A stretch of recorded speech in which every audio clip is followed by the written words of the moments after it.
नमस्कार साथियों, हमारे YouTube चैनल डिवोशनल ज्ञान में आप सभी का एक बार फिर स्वागत है। दोस्तों, हम आपके लिए एक और अच्छी आध्यात्मिक कथा लेकर आए हैं बसंत पंचमी की। बसंत पंचमी की कथा।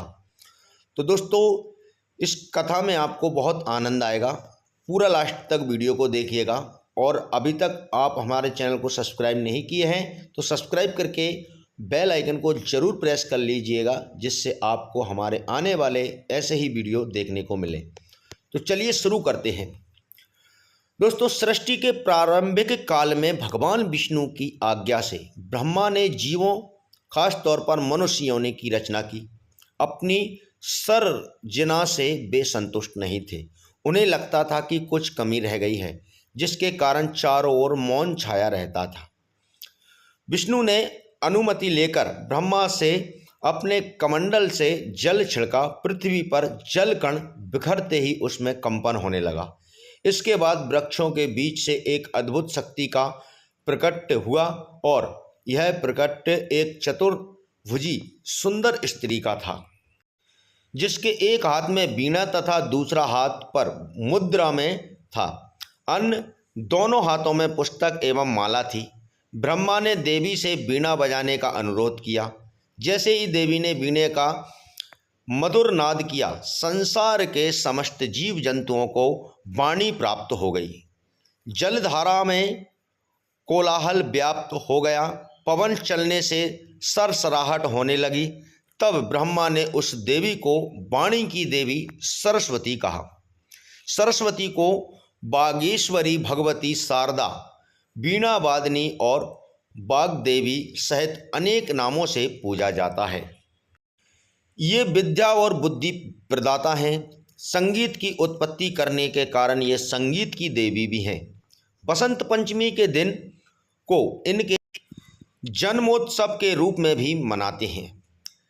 ऋग्वेद भगवती सरस्वती का वर्णन करते हुए कहा गया कि प्राणो देवी सरस्वती भाजे भीर जीवनिति धीना मणित्रय वस्तु, अर्थात ये परम चेतना है। सरस्वती के रूप में ये हमारी बुद्धि, प्रज्ञा तथा मनोवृत्तियों की संरक्षिका हैं। हम में जो आचार और मेधा है, उसका आधार भगवती सरस्वती हैं।